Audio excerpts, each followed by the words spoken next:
Assalamualaikum warahmatullahi wabarakatuh. Perilaku tercela. Kelas 8 semester genap. Oleh Nurtiningsih, NIM 1304010019. Mata kuliah aplikasi komputer dalam pendidikan. Dosen pengampu Purwono Hendradi MKom. Standar kompetensi: menghindari perilaku tercela. Kompetensi dasar: menjelaskan pengertian anania, ghadab, hasad, ghibah, dan namimah. Menyebutkan contoh-contoh perilaku anania, ghadab, hasad, ghibah, dan namimah. Menghindari perilaku anania, ghadab, hasad, ghibah, dan namimah.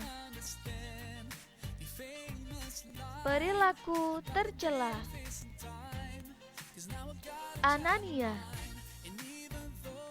ghadab, hasad, ghibah, namimah. Perilaku anania. Anania berakar dari kata ana yang berarti saya.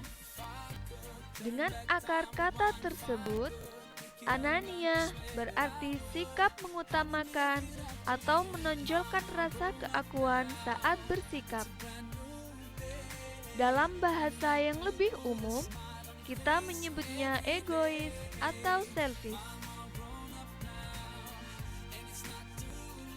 Contoh sikap anania yang berlebihan: selalu ingin menang sendiri, tidak peduli pada orang lain, meremehkan orang lain, dan tidak mendengarkan saran dan kritikan orang lain. Sebab munculnya sikap anania: 1. Salah didik. 2. Kecewa dengan orang-orang sekitar. Dan 3. Dipuja oleh orang sekitar. Menghindari perilaku anania. Kita hendaknya menyadari bahwa diri kita hanyalah manusia yang memiliki banyak kekurangan. Kita bisa berbuat salah dan lupa, dan demikian pula orang lain, sehingga kita tidak boleh menyalahkan orang lain. Kita juga seharusnya menyadari bahwa sehebat apapun kita, pasti ada orang lain yang lebih hebat dari kita. Perilaku ghadab. Ghadab adalah marah. Dalam keadaan tertentu, marah merupakan suatu keharusan. Misalnya, saat Allah Subhanahu wa Ta'ala dan Rasul-Nya dihina oleh seseorang. Akan menjadi aneh jika seseorang muslim tidak marah saat Allah Subhanahu wa Ta'ala dihina di hadapannya. Marah juga dipandang wajar saat seseorang mendapat perlakuan yang keterlaluan. Dalam keadaan seperti ini, kita berhak marah. Contoh sikap marah yang berlebihan: 1. Bertindak kasar. Contoh: memukul, menendang, menghajar, hingga membunuh. 2. Berkata-kata kasar.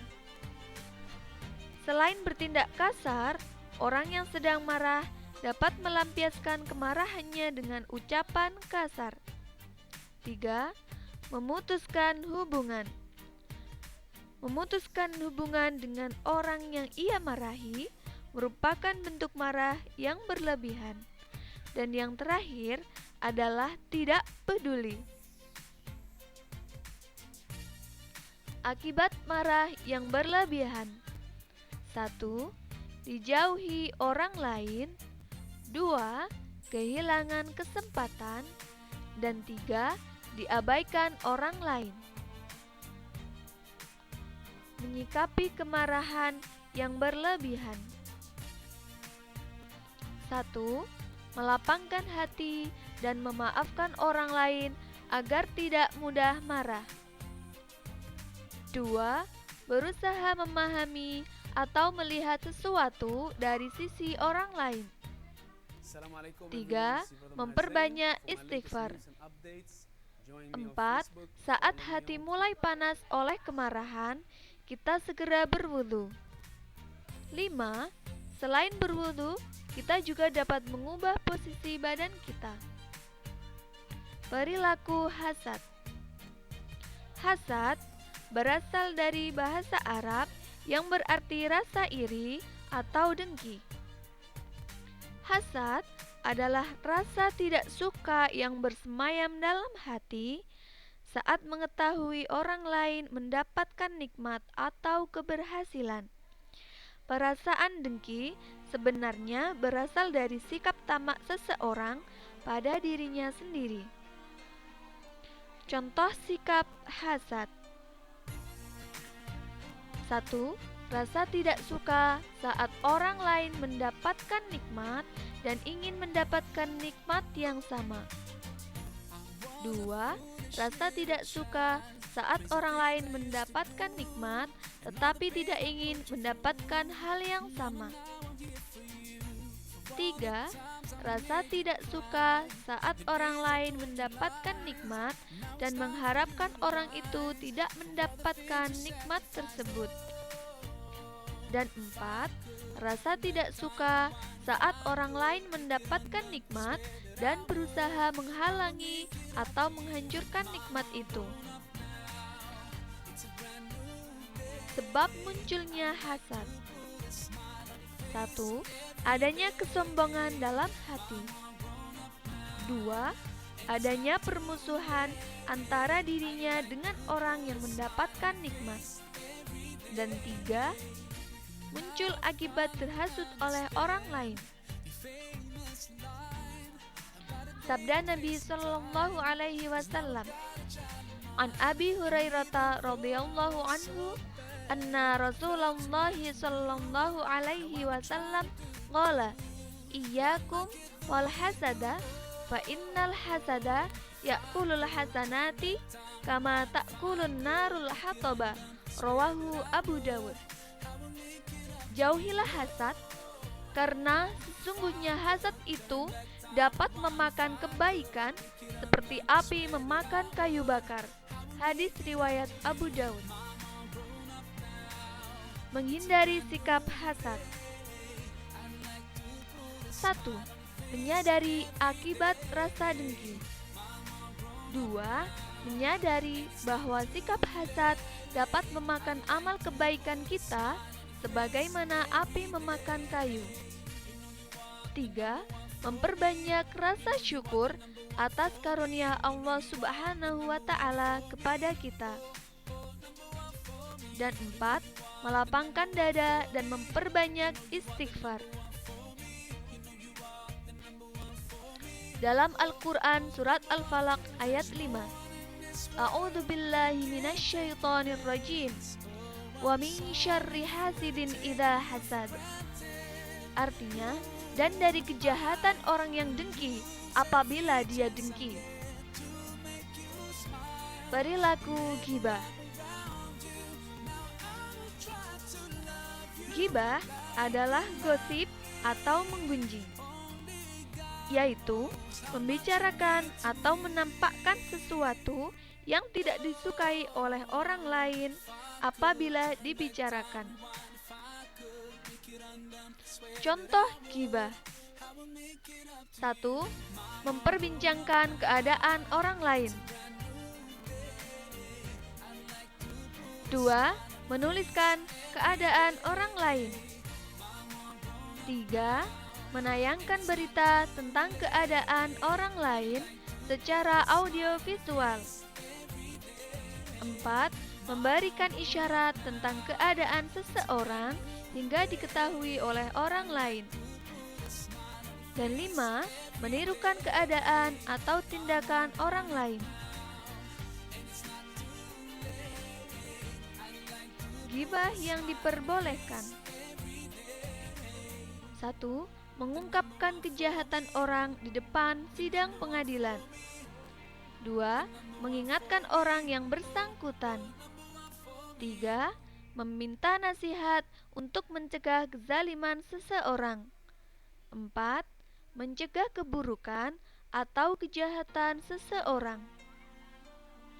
Sebab bergibah: adanya rasa permusuhan dalam hati, menunjukkan kelebihan diri dengan menjelekkan orang lain, mengikuti kebiasaan pergaulan. Menghindari ghibah. Pertama, melakukan introspeksi diri. Kedua, menyadari akibat bergibah.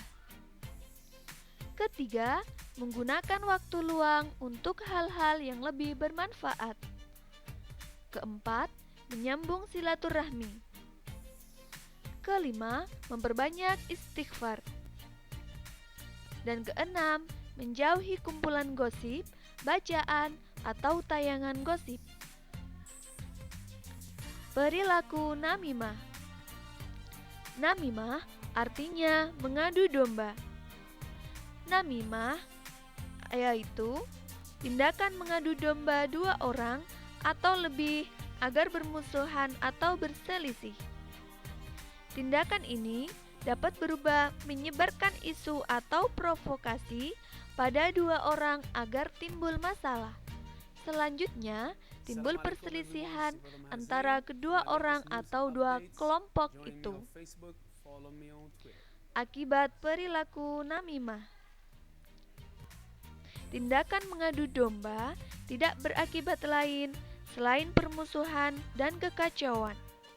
Ketentraman dan kenyamanan hidup bersama akan terganggu saat silaturahmi antar anggota masyarakat dibakar oleh provokasi. Contoh dan bentuk namimah. Namimah biasanya terjadi dalam dua pola utama. Contoh dan bentuknya: 1. Sengaja mengadu domba agar dua pihak berselisih. Contoh namimah bentuk ini adalah praktik penjajah. Kedua, tidak sengaja mengadu domba dua pihak. Sebenarnya, seseorang tidak berniat untuk mengadu domba. Akan tetapi, tindakan, ucapan, atau tawaran yang diberikan berakibat dua pihak berseteru.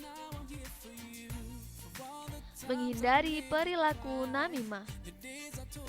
Menyadari akibat buruk dari perilaku namimah. Menyadari bahwa perilaku ini dilarang oleh Allah Subhanahu wa Ta'ala dan mendatangkan dosa bagi diri kita.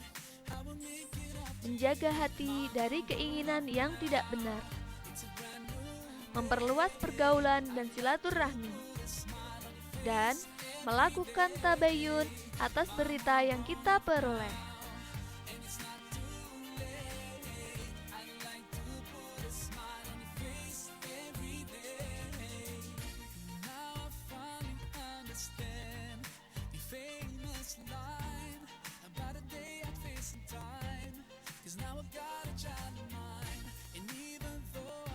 Wassalamualaikum warahmatullahi wabarakatuh.